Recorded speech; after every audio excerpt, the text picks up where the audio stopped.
Hey, I'm meteorologist Doug Myers with your forecast on this Friday. We had temperatures in the 70s yesterday, southerly winds, but a lot is going to occur today.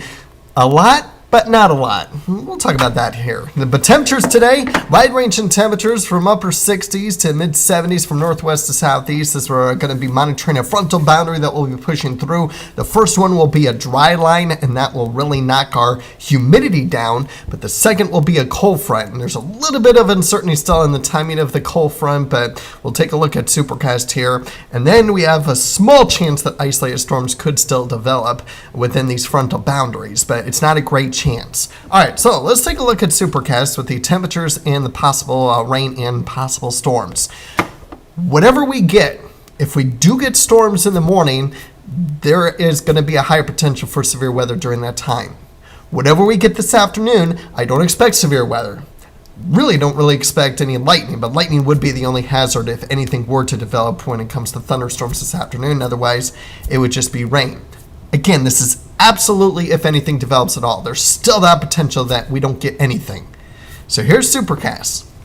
We have temperatures mostly in the 60s still, a few spotty showers and thunderstorms along and south of the turnpike and east of Highway 75. That quickly pushes off to the east. We actually have lots of sunshine around midday, and then clouds start to move in as a cold front starts to push through the area. We'll have a few isolated showers, perhaps a brief thunderstorm as we head into this afternoon, mainly north of I-70. Nothing really exciting there. Again, it's a possibility nothing even develops there at all. And then temperatures mostly in the 60s at 5 o'clock, some 50s up to the north, some 70s down to the south. And we'll continue to cool down where most spots will be in the 50s by 8 o'clock. Obviously, there's going to be some exceptions here and there. And all this time, winds are going to be very strong. Take a look at the winds in just a second. But we go from 50s for most areas at 8 o'clock. By tomorrow morning at 7 a.m., wind chills in the low to mid 20s. These are wind chills. Well, actual air temperatures low to mid 30s. So yes, there will be some areas that do get below freezing.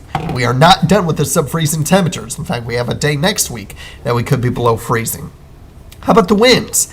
Very strong winds. Now, we might get a little bit of a break early this morning in some areas, but the winds are expected to pick up again. Most areas, we're talking 35 to 45 miles per hour. There could be some isolated winds that could be 45 to 55 miles per hour.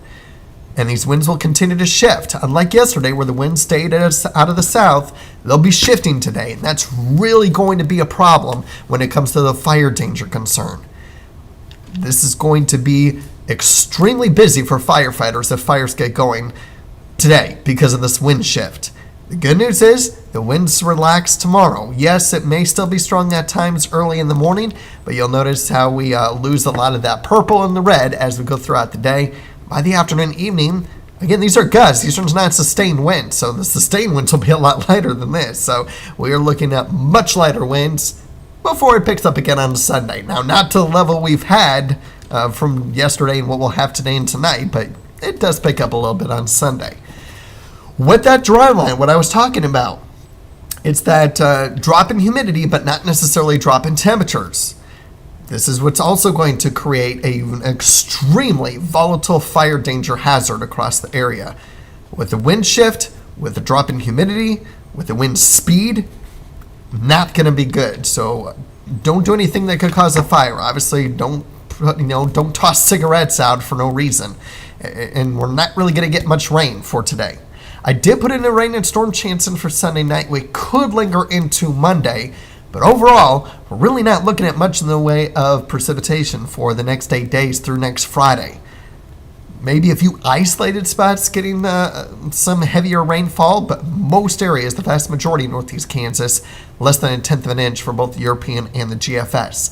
And it doesn't look to improve either for the second week of April. Probability of drier than normal conditions are going to be there across Kansas. Temperatures, they'll be below average. At least below normal temperatures, a little bit of probability of that. You can see the up and down temperatures that we'll have. It will be around 80 degrees today in Topeka, but down to 60 on Saturday, back up to 80 on Sunday, down to 70 on Monday, back up in the 80s on Tuesday, and then down to the low 60s as we head into the second half of next work week. I'm monitoring Wednesday night. That would be the night. If we do drop below freezing, that would be the night. Also a few spots tonight. that could drop below freezing. So tonight and Wednesday night, these are going to be the 2 nights that won't be widespread sub-freezing temperatures, but there will be some areas that do drop below freezing. So we'll continue to keep you updated on our up and down temperature forecast that we'll have, and also keep an eye on the radar, especially this morning, because if anything gets going, it could be severe very quickly, hail and wind being the threats, but the majority of the severe weather will stay off to our east, especially in Missouri. So keep that in mind if your travels take you east today, especially this afternoon or this evening. Severe weather is going to be very, very likely.